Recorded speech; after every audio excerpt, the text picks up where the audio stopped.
Good afternoon and welcome to the Boise Metro Chamber of Commerce's Higher Education Series. This is a three-part conversation that we're having with leaders in the state's education community.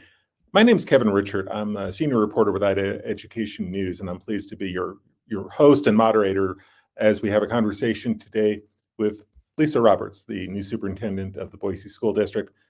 This series isn't possible without the help of our series sponsor, Sparklight. What is great internet? Is it strong? Is it fast? Is it reliable? At Sparklight, we know connection goes way beyond technology. From Monday morning meetings to Friday nights with friends and everything in between. That the best connections are always there, right when you need them. So how do you know it's great internet? Because it works. We're Sparklight, and we're always working for you. Joining us this week is Lisa Roberts. She's the new superintendent of Boise School District. She took the position in July. Superintendent Roberts, thank you for joining us. I have a lot of questions I want to get to here in the next hour. But let me start with the general one. July 1st was your first day on the job. So you've been there a little bit over 2 months. What have been your first impressions in the new position? Excuse me. Gesundheit. And did anything catch you off guard or take you by surprise? You'd think that I would have realized this having had a similar experience when I was an assistant principal. You think you've done so much, you've been so involved. How different can it be? And you step into that principal job and it's different. And so absolutely, I thought last 5 years, having been deputy superintendent and truly our former superintendent, Kobe Dennis, made me a great partner in the work, but thought it wasn't going to be that different. And you step in and your eyes are a little bit brighter and your eyes are a little bit wider because you see things through a different lens for sure. When you are the one that, the buck kind of stops there and you are the leader of the district. And it's also different because you report to 7 board members. So, once when I was the deputy, I was pretty mired in operations, teaching and learning. And this position affords me a chance to look at that on a wider scale. And so it has been very different. And then the people who have come to the table to say, hey, let's build a relationship. And that's one thing that I've really worked hard on in my years in education is, having partnerships with community organizations and learning from others. And so it definitely has a different lens when you're the superintendent.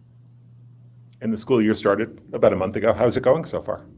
The start of the school year was fabulous. It was amazing. As I was out at several schools, people felt like it was the first time in about 5 years where they weren't feeling some effects, maybe some hangover from COVID. And the energy was great. Students seemed to be a little bit more regulated. So perhaps some of the youngest students had some pre-K experiences or more socialization. And so they were coming to kindergarten, understanding a little bit more about how school works. The energy was fabulous, fantastic. We are currently dealing with an interesting slew of social media threats that are kind of going on with students that none of them have found to be credible, but, working with families and with students and with staff to talk about how can we prevent this from happening, because it does take up time and it does increase, worry for families and kids. I was going to say, it's a time, it takes time for you all to work through this and figure out what's real and what isn't, but the stress level for parents and for kids as they hear about this is got to be really hard to process. It is hard to process. And we just, I think within the past hour, sent out some more information to families about things we've discovered about what they can do at home. And then we will plan to do a meeting that's focused around safety and security so that parents really do understand, even from the big district level, everything that goes into our safety and security protocols. I know our schools are trying to educate parents a little bit more on that. But it absolutely, it's a worry that we don't want to have to be there for kids or for parents. Yeah, and I want to stay here on this topic now because this is so important. Mental health in schools is so important, and I feel like I've just kind of heard the two sides of this story right now. I mean, you mentioned that even the littler kids are coming back to school this fall, maybe a little bit more prepared, maybe a little bit more attuned to what's going to happen. But obviously, you've got a lot of, you know, overriding and underlying mental health concerns in the schools that couldn't have imagined a few years ago. Yeah, absolutely. I mean, I think if you look back at last year, we had an unprecedented number of suicides, and at very different ages than we were accustomed to. So at those junior high years, and we really had to take a step back and say we need to do more. You know, there had been this thought around, you don't want to talk a lot about suicide because that might, you know, make kids think about it more. And what we did, and we learned a lot about that and learned that we need to talk about it more. We need to make sure that kids know that it's okay to reach out, and that if today you are not feeling mentally well, tomorrow you might be, and that we can help you figure out resources to get there. We've done a lot of things in our schools this year. Started a signs of suicide curriculum with our secondary students. We have started hope squads in all of our secondary schools as well. And we are working on teaching our elementary kids more about, you know, mental health and some signs of suicide as well. We don't necessarily call it out as strongly as you do at the secondary level, but trying to make sure that all of our kids know that their mental health is our top, you know, priority along with academics, and then balancing that. I actually had a mental health therapist tell me last year, I just wish that you wouldn't worry at all about the academics and test scores and only focus on mental health. And while we know we can't do that, we have to do both. We also know that we need to keep the conversation about mental health in the forefront. And is this, it's different now. I can tell that it's different now, but I wonder if this is where you think it's going to be for the foreseeable future. I mean, you know, how much of this is still kind of the after effects of the pandemic, or is this a reality that's going to be the reality for the foreseeable future? It is such a great question, and I cannot even begin to tell you how many hours I spent trying to figure that out last fall. Like, what was causing this? And we couldn't find one particular cause. So I would tell you, I've had mental health professionals tell me that it is a lot of that, the after effects of the pandemic and the uncertainty, and seeing their parents be so scared because that was the first time they'd gone through something like this as well.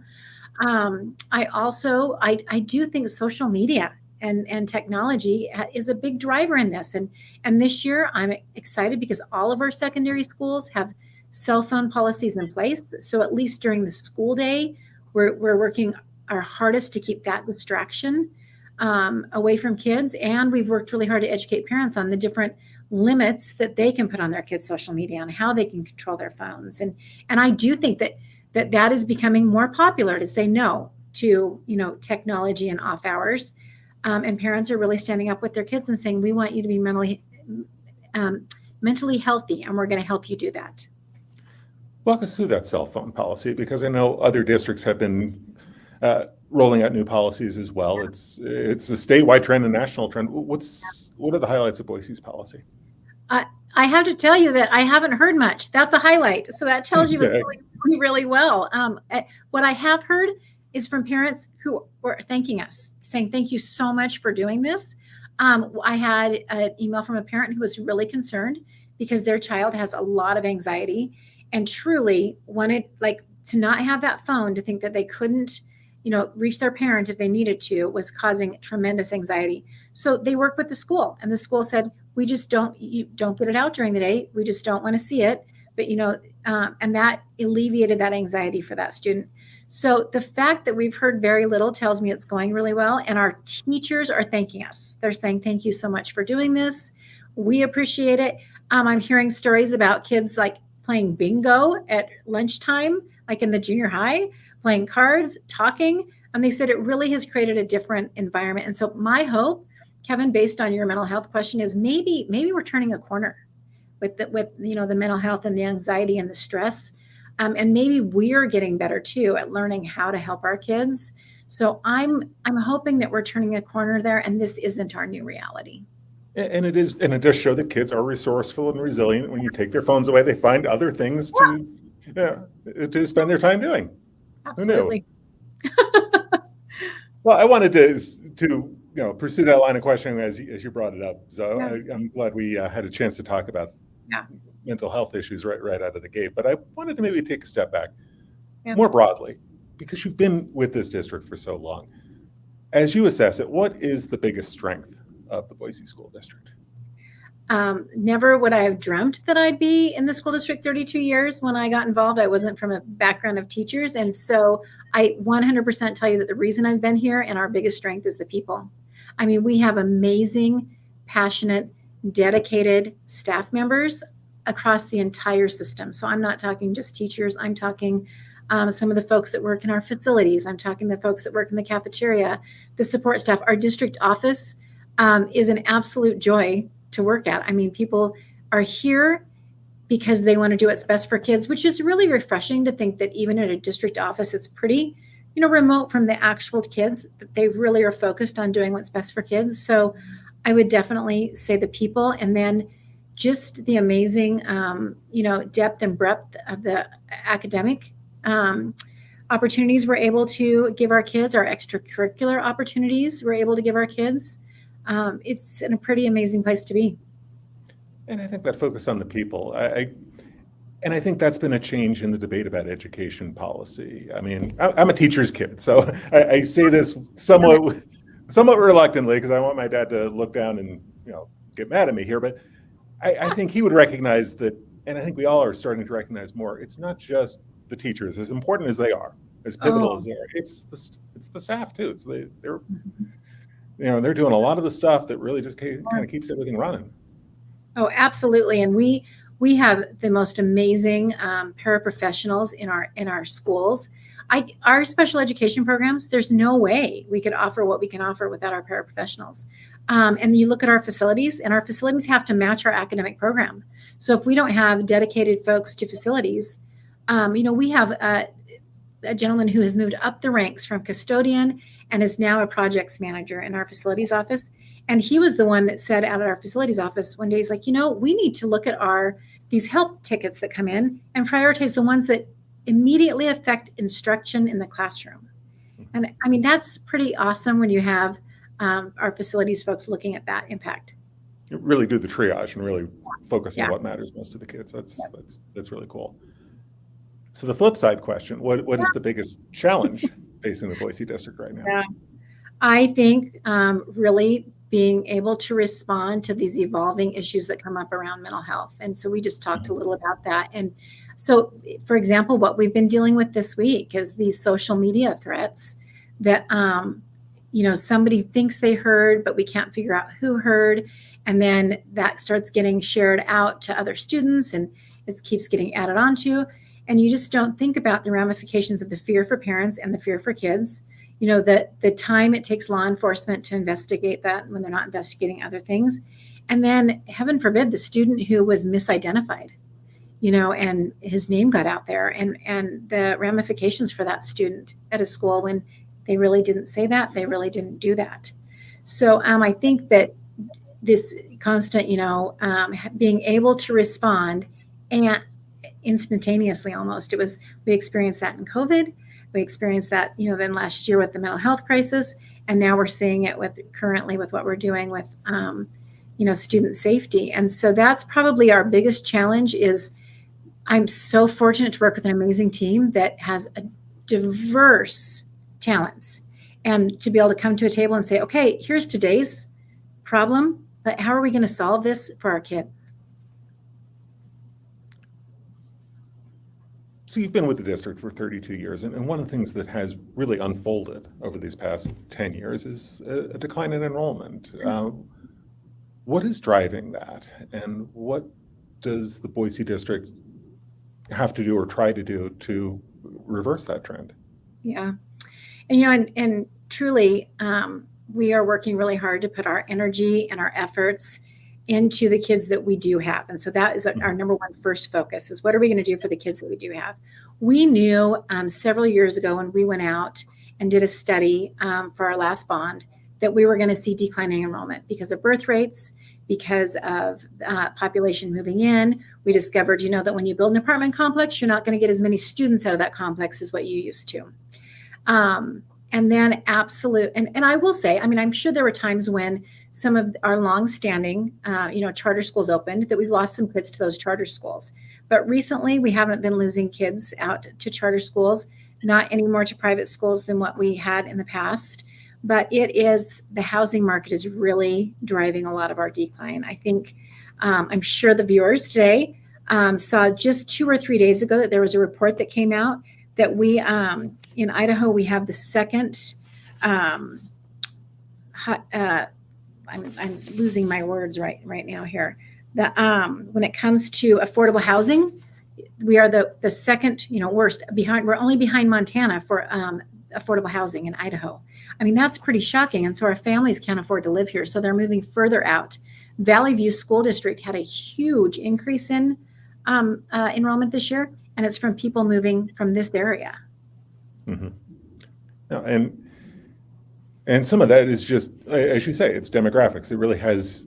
There's really not much you can do as a superintendent of a school district to bring people back into the community, bring families back into the community. Yeah. And that being said, but I want to be the choice in the Valley, absolutely, for students. I want families and staff members and kids, I want them to want to be in a Boise School District school. And so we will continually work to make sure that we are the best choice, in the Valley. Are there new choices that you foresee providing in Boise schools? New options, new programs? Yeah, I think that's a great question. Right now, I know that we're putting in a lot of time and effort around our CTE offerings because we're discovering how incredibly popular career technical education is becoming because of our wide variety of programming. We're looking at expanding, kind of our concurrent enrollment with universities as well. Our AP program is still going strong. But when I look at what we offer in the career technical education world anymore, it used to be only a section of students would consider that. Now all of our high school students are wanting to be involved in those. When you have welding, you have certified nursing assistant. We just started a firefighting program this year, and the kids are so thrilled and excited about that. You mentioned CTE, and you've had the Dennis Center out there for years. Yeah. So this isn't a new offering, but I think there's probably new focus on CTE and career programs with the advent of Idaho Launch. How is Launch affecting what you're seeing with seniors this past year, and what do you expect to see this next year? Well, we really do want to thank the governor for being such a huge supporter of the Launch program. We have probably a little over 500 students that have seen a reduced financial barrier now to go on. And the fact that they can use it for a 2-year, for a 4-year, for a trade school, I mean, that's amazing. So kids who maybe did get into our HVAC program, but they know they're going to need to go on, they're going to need some more training in that. Now they have hope because they have funds to help them with that. I think that, that cost factor is always there. And I think if it just helps that little bit more, I think it even gave kids hope just to even apply to go on to college or to go on to some of these trade schools. We have students who truly are taking, cybersecurity classes, and then they're being offered 6-figure jobs right out of the gate. So those kids don't necessarily need the Launch program, but we have a lot of kids that do need the Launch program. I was struck as I was reporting about Launch this spring and this summer. I had a chance to talk to, I'll butcher her name, Katie Omersevish. She's a counselor at Frank Church High School, which is the alternative high school. And I was stunned by the numbers that she gave me. That a year ago, there were maybe a quarter of Frank Church graduates were going to college. And this year, she said she was expecting like 60% to enroll. I mean, this is transformational stuff. Yeah. It is transformational, and I'm so glad that you called out Frank Church. They have worked really hard. They have put into place a school-wide college and career curriculum, and they've also engaged, which all of our schools have, but the work that we've seen them do has been really amazing around truly building student self-efficacy and self-agency. So them really understanding that they have the skills and then believing that they can use those skills to go on. And so Frank Church has done an amazing job of that. We just had a school district visiting last week, and one of the schools we had them visit was Frank Church. And first, I think they were really amazed that it was an alternative high school. And then they were, furiously taking notes on all of the different innovative things that Frank Church is doing. They're thinking outside the box. One of their tenets, first off, is definitely student well-being. And so they take care of the students very first. Then they start working on with that curriculum for college and career and helping their students to really see that they can do more. Now, Boise has always been kind of a bright spot here in terms of go-on rates. Your go-on numbers have been consistently quite a bit higher than the state average, and the state average has been a concern. What's working in Boise, and is there a best practice that could be applied beyond your district? I do. I'm so pleased that we have such a robust AP offering, accelerated placement offering, where those kids can take AP classes and really college level, that type of curriculum, and then they know that a lot of times that class will be waived when they go on to college. Our concurrent enrollment classes we do, and years ago we embarked on AVID, Advancement via Individual Determination, and that was for kids whose maybe parents had never thought about going to college or didn't know even how to help their kids go to college. It broke down barriers for kids to get in. We quit gatekeeping some of our students into our accelerated classes. And we said, let's try an accelerated class, and how can we support that? So AVID, we are definitely seeing the benefits of having started that almost 20 years ago now. So I think AVID, pushing AP, and I also think that, like I said, we're this learner-focused system that we're putting a lot of energy and time into and teaching our kids what they're learning, why, and what will success look like in learning that. They believe in themselves. They believe that they can. I know this is a phrase right now that's out there. They can do hard things, but they really believe that. They know that they have to do hard things in order to be successful. That if it's not hard, there's probably not going to be a lot of success at the end. Right. If it's not hard, it's not really worth doing. Right. Let me switch back. We jumped ahead to graduating seniors, but I want to jump back to kids just starting in school. And one of the things that did jump out at me as we looked at numbers on the Idaho Reading Indicator this past year, the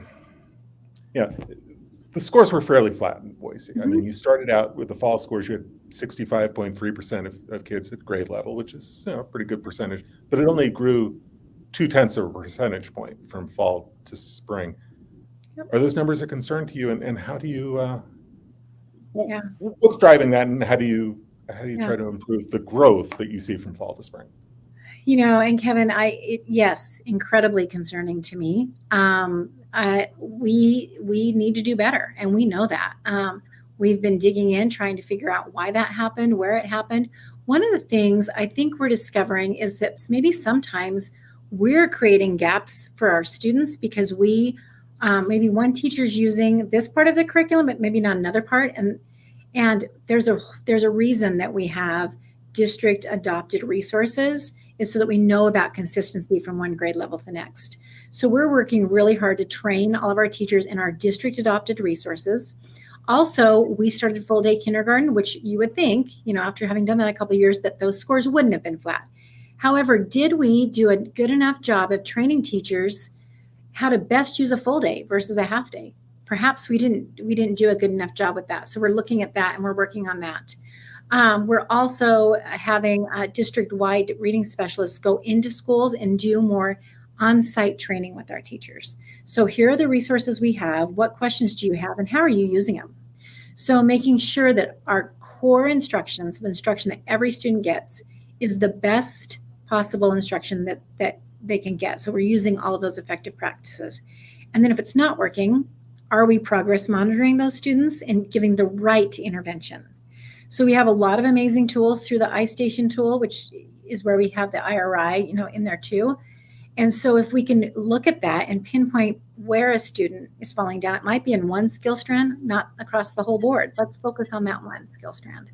And so those are the things we're really working to focus on. We just did a presentation to our board last week about that, because we know those scores can be better. And it's really interesting what you're saying about kindergarten, because, so many districts across the state have gone to the full day kindergarten. It's not just a matter of adding a half a day. I mean, Yep. it's about, putting quality into that half a day. Yep. And that's, it sounds like that's part of what you're looking at right now is how do you make the most of the time, not just adding Yep. the time. Absolutely.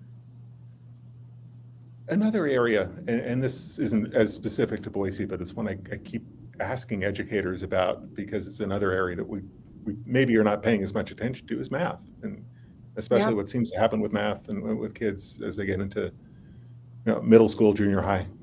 How are things looking there for you? Yeah, and that's an area too. So one of the things too that we haven't put a lot of focus on the ISAT testing the last few years, really trying, because when you put a lot of focus on that, then the thought a lot of times is you're taking away from instruction. If you're practicing the test, if you're taking the practice tests, but I think we need to do more of that. So I think our math scores actually, when we look at our ISAT results, aren't as high as they truly are because we haven't spent as much time even helping our kids maybe practice how to take the test.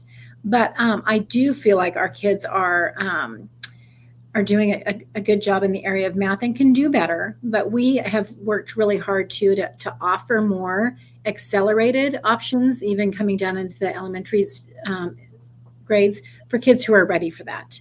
And so, but it's an area that I do think we need to have a little bit more emphasis on. And again, we also have invested in district math coaches to go in and help teachers in those areas who are struggling.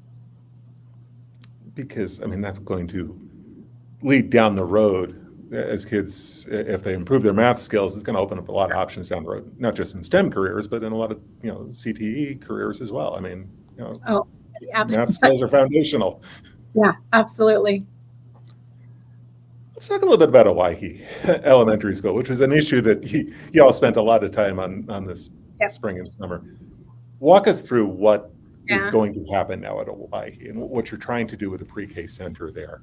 Well, we're really excited about Hawaii, and we understand this is a tough thing for those families and for that neighborhood. So we're going to convert Hawaii Elementary to an early learning center for pre-K students. It was a difficult decision for us to propose to our board. However, we have struggled with the enrollment at Hawaii for years, just declining enrollment. So one of the things that we have found a need for is an early learning centers for pre-K students. So we have satellite programs in our schools for our pre-K students. And that's hard. Our schools weren't built for pre-K. So, the playground, we don't have playgrounds for those age kids. We don't really even have facilities sometimes that meet those students' needs. And the other thing we want to do is we want to have community classrooms where we have our special education pre-K students and our general education pre-K students together, learning together. We've seen amazing research behind that and the effects that can have on students. And so in order to do that, we need to have facilities that match the need for that. So you might have two classrooms that has a door in between and the kids can go back and forth as determined by the teachers on maybe what's going on in the classroom that day.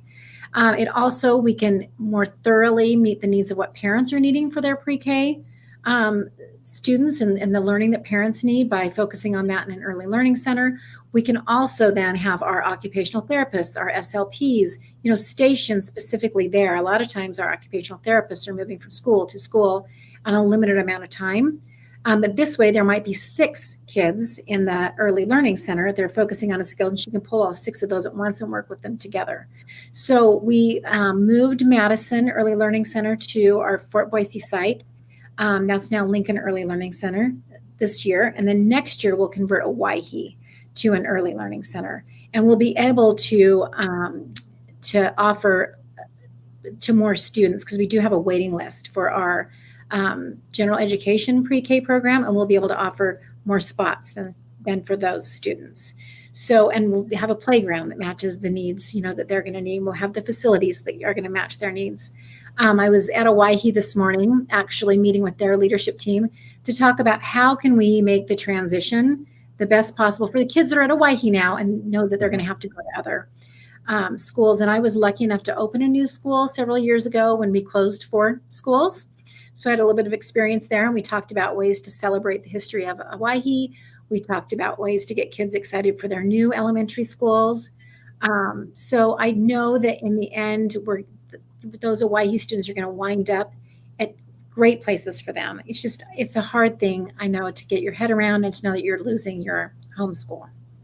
And I want to ask about that a little bit more, but I also want to stay with the pre-K theme, because this has been such a debate in the legislature for years, and it kind of limits what you can do at the district level in terms of implementing pre-K programs. But clearly, you want to build those programs, you want to expand them, you want to ramp them up and centralize them, because of a lot of things we've talked about earlier about how kids are doing in kindergarten and beyond, with early literacy.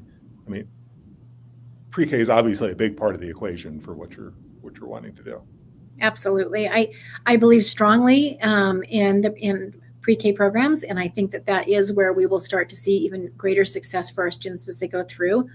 And it has been a focus of mine. Like I said, we have programs spread across the district.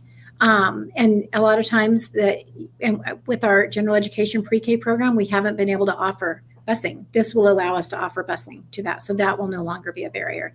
And then I'm really excited about the opportunity to have inclusive classrooms for pre-K students.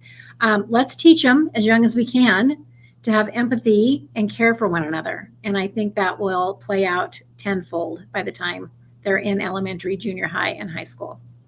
And it's so important. I go back to when we sent our kids to pre-K. Part of it was just socialization. Get ready to be around other kids and get ready for the give and take of life. Yeah, absolutely. When we started full day kindergarten, we were so excited about full day kindergarten. And what didn't dawn on us was that a good majority of those kids hadn't had any pre-K experience because of COVID. And so when we started kindergarten, it was a little different than we expected. It was a whole lot of routine teaching, a whole lot of behavior, modification working with kids.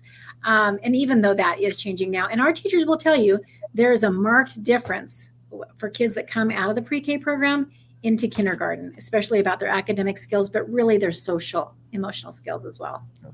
No, absolutely. But you mentioned that Hawaii, it's a difficult decision to close the school. You've been through that before. It kind of must underscore the value that people place in their neighborhood school and the connection that they feel with their neighborhood school. Yeah, we pride ourselves on our neighborhood schools, and we understand that they're not always the most efficient way to do something. However, we feel strongly it's the right way to do it. And our community definitely loves their neighborhood schools.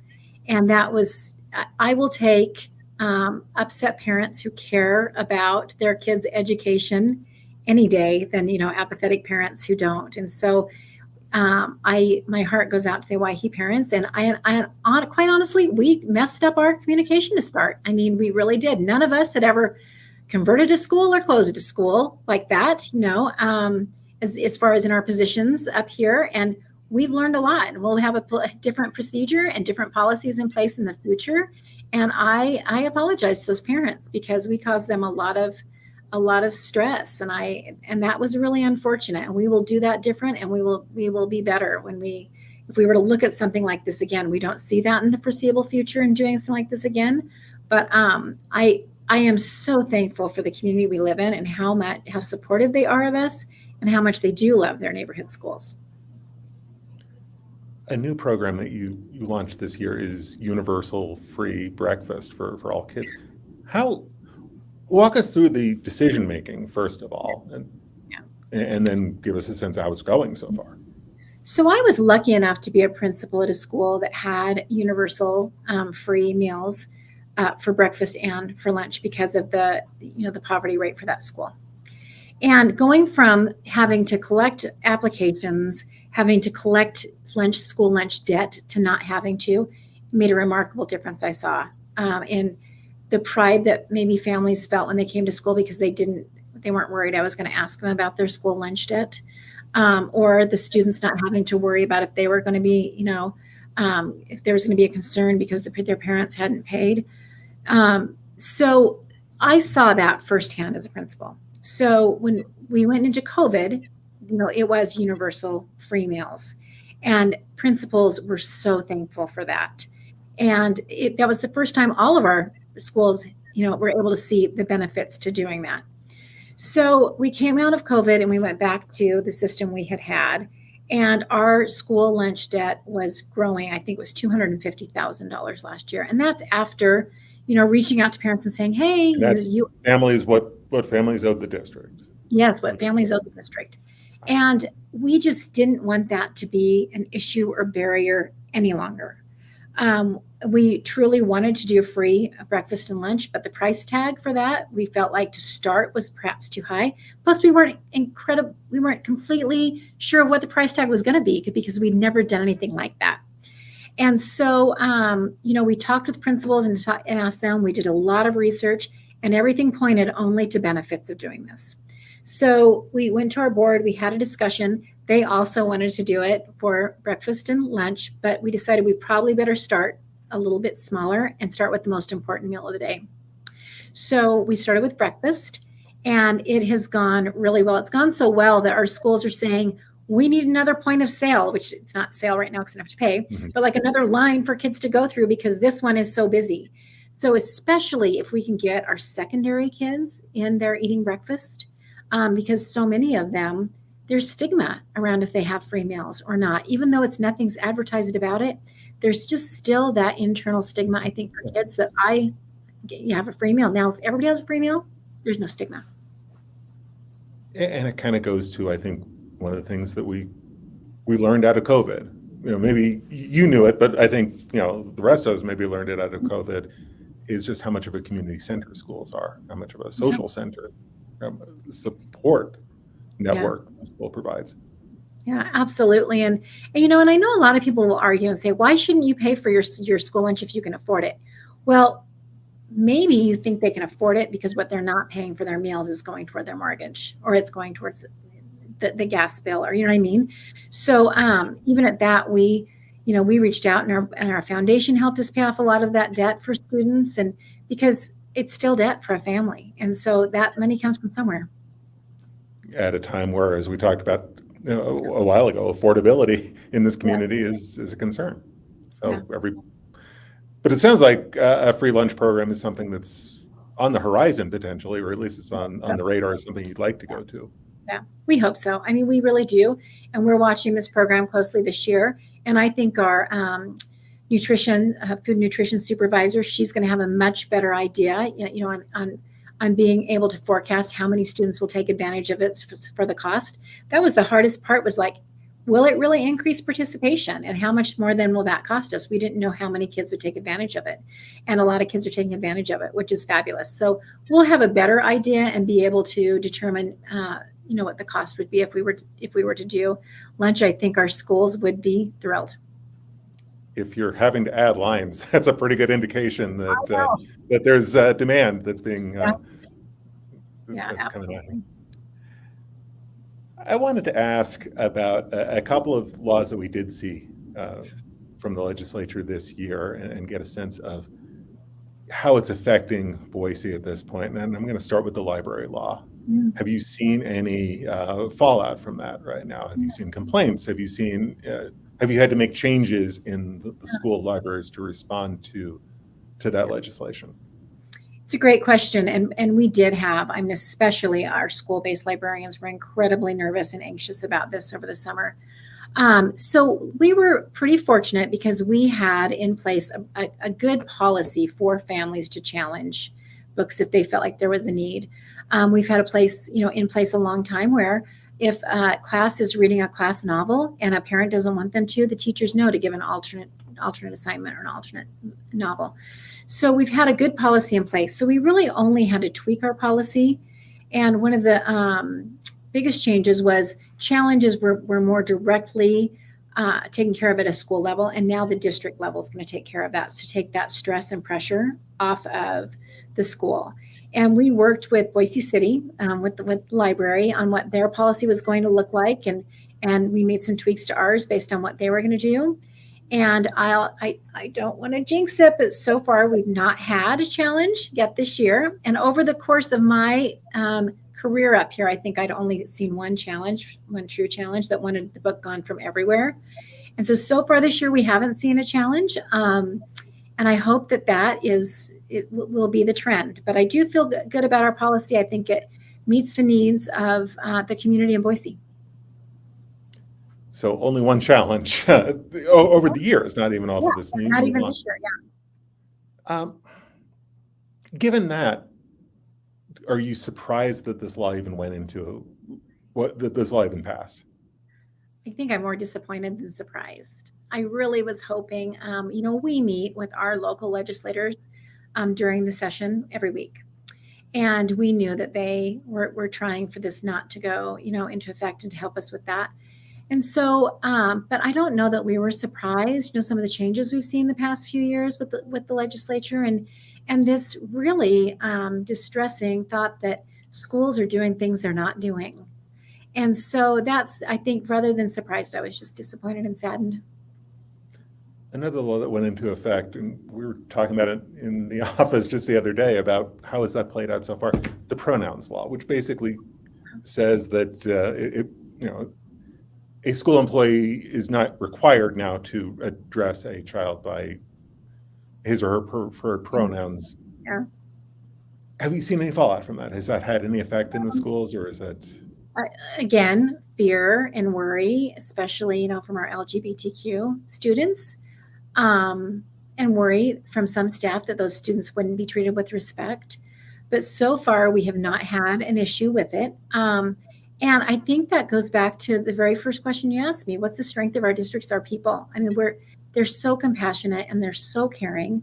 And really, they want to do what's best for kids. And so we really haven't had too much of an issue with that. We've talked a lot, around this about we still are going to work within our values of respect. And so it hasn't fallen out in a negative way so far. And we'll just keep working with that. I think, the worry was too, what if a student refused to call another student by those pronouns, because that was also included. And we're hoping, and so far, that through a conversation, with the student, with the family, with leaning on compassion and empathy, that we can work around that with our kids. You want to just be able to work it out amongst the kids and just say, okay, this is a moment where we just need to kind of talk through this, and maybe it's a learning moment for everybody involved, if you can do it in a low-key fashion. Absolutely. You were handed, all schools were handed House Bill 521, the facilities law. Yeah. There's a lot of money attached to it. How is that going to affect what you can do in terms of either construction or upkeep in Boise? We're incredibly thankful for the focus on school facilities this last year with the legislature, because we've all known for a long time we are fortunate in Boise. We have a community that supports us. We just finished our last large project with our last bond. So we're very fortunate here. That being said, we have $525 million in our 10-year facilities plan of expected, repairs, replacements of different systems across the district. And so that, the state asked us to fill out the form on that, and that came out to $525 million. Well, we received $40 million. So that isn't going to begin to fix that issue. And the other part of that too, is we're not going to get lottery money. So that money was taken away. So we have to kind of factor that into the $40 million. We've not decided exactly what we're going to spend that specific pot of money on yet. We're looking at a couple different projects, but I think that the catch up is so great for every district. I'm thrilled for districts that received facilities funding that have never received facilities funding before. And so I just still think, though, we're going to be playing catch up, even just from when we passed our bond 7 years ago to what the final, and I don't have it in front of me, number though was, to build our schools compared to what we thought it was going to be. I mean, it's just been astronomical. So we're going to have to play catch up for a long time. And I think the state is working hard to make a case for that, with the legislature to say, this is great, but we have to give more. And I want to, for listeners, just kind of baby step through those numbers because they kind of blew me away. I mean, Boise passed a $172 million bond issue, passed it easily. I mean, that's something that not many school districts can match in terms of getting 86% support for a bond issue. So you had $172 million that voters approved only a few years ago. Yeah. You have a 10-year facilities plan that quantifies $525 million of need on top of that, and you're just one school district. That gobbles up a lot potentially. I mean, that we're talking about $1.5 billion investment that the state is making. You're getting 40 million of it. It feels like we're just starting to just get a taste of how big this problem is, how big this challenge is. Yeah, I mean, you think about it, we have over 50 schools, plus including, our administrative offices and some offsite programs, and all of those have systems in it. Systems are incredibly expensive to replace. HVAC systems. We have schools where the boilers, we've got to get them replaced. We still have schools that don't have air conditioning in their gyms. High schools that don't have air conditioning in their gyms. And I think this year, especially, we all see the need for air conditioning. So I think we are just scratching the surface to a much bigger problem. When I looked at the final 10-year plan, and I was like, okay, help me out here. We just built Dallas Harris Elementary. We just opened it last November. And in the 10-year plan, there's going to be like $3 million worth of work it's going to need, but it's 10 years. We all know as soon as you put in a system, that's only going to last you so long. And so, we're just scratching the surface. We've got a long way to go. An unair-conditioned high school gym. That's something I'd rather not think about too much. Don't. Next legislative session. I did want to ask about kind of what is likely to unfold next session, which is going to be another debate about private school choice, whether it's an education savings account bill or a tax credit. We've seen this debate before. We're going to see it again. Yeah. As superintendent of the second largest district in the state, do you see yourself playing a role in that debate and advocating for public schools and what public schools provide? Yeah. Absolutely, because that money to do that has to come somewhere, and it can come from somewhere. And we all know that our public schools still need more funds. We just talked about that with the facilities. So I do see us playing a role in that and advocating, to protect our public schools for sure. And if for some reason it looks like it is going to be an absolute that we're going to go somewhere with vouchers or with, savings, educational savings accounts, then let's at least create a more even playing field. So let's have those entities also have to take, the same standardized tests that we have to take, have the same accountability, have to talk about their go-on rates. Because truly, that's so frustrating. We can send kids, well, we don't send, but parents can take their kids to a private school. And if the private school determines that the behaviors aren't what they want to deal with, or maybe that there's a special ed component and they say we can't provide those services, they come back to us and we gladly take them, but we don't have a choice in doing that. So we have to do that. So until we all are going to play on the same playing field, then I just wouldn't support it. I wouldn't support taking money away from public education for something like that. Are we more broadly at a point where there's question, doubt, suspicion about public education and the role of public education? Whether we're talking about a private school choice bill or a library law or a pronoun law, do you feel like there's an erosion of confidence in public education that you're hearing from the legislature, from the state level? Oh, absolutely. I think that there is. I think there's a distrust that we're doing things that we're not doing, or that we are, not responsible with our funds. And I don't know where that has come from, except for the last few years. We've seen such a divisive country. So I do think that there is that thought. I think too that anymore, almost all of our community, all of our society comes at everything with this negative assumption first. We don't assume the positive to start and be like, I bet there's more to that story. And so if our legislators would come and truly spend some time in our schools and hear about some of the amazing things we do for kids, I think that we could help bridge that gap a little bit. It makes me sad because I think probably a lot of the folks in the legislature went to amazing public schools, and that's what gave them the confidence to do what they're doing today. So I do think, though, that there is suspicion, and I think that the rumor mill doesn't help that. And I wish that when people had that worry or that concern, they'd just pick up the phone and ask us. And do you sense it, does it trickle down to the community level? Or is it really coming from the state house and from the legislature more than it's coming from parents and patrons? Yeah. I would say in Boise, yes. In Boise, we have an incredibly supportive community. Now, do we have some that are suspicious of, and some that are worried, and some that, question what we do? Absolutely. And so that is, to be honest with you, one of the things that I really want to do. I want to work really hard to bridge that and to figure out how our entire community can truly believe that Boise Schools is doing what's best for their kids. We had sent out some communication over the summer, and a parent reached out to me from Southeast Boise, and he was a pastor of a church, and he said, I didn't like the tone of that letter. And so I said, okay, let's meet and talk about it. So we met and had coffee and discovered that really we have far more in common than we don't, and that his voice is just as important as every other voice in our district. And I want to do more of that. And if I have to do that one by one, I'll do it, because I think it's really important for me, because I learned a lot through that conversation, and I would have done that communication differently now in hindsight. I think that we've got to work really hard to get to know one another. It's hard. I love Brene Brown, and she always says it's hard to hate up close.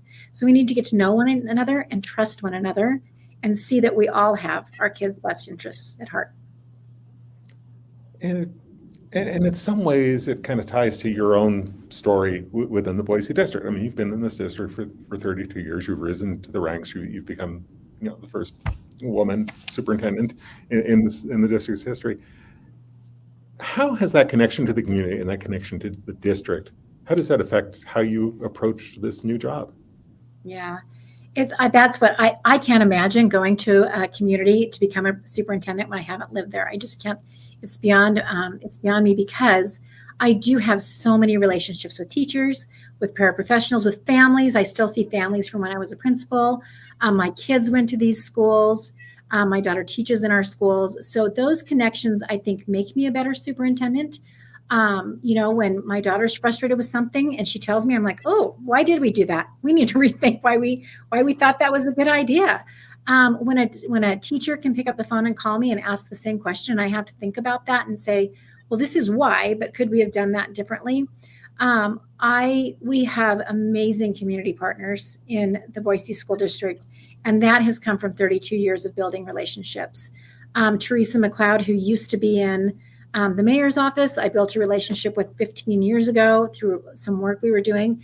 And now, I'm on the St. Luke's Community Board, and that the relationships I've made there, I think, probably helped us bring mobile medical units to Boise schools.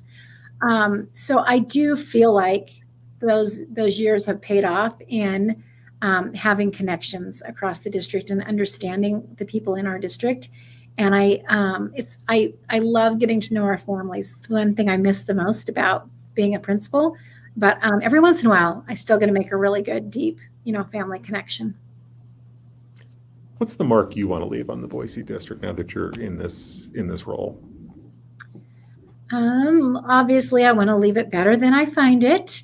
And one thing that is really important for me is to figure out maybe how our schools could be a little bit more equitable in some resources, like community type resources. So we have some schools that have these PTAs that can do amazing things for the school, and some schools that don't have a PTA.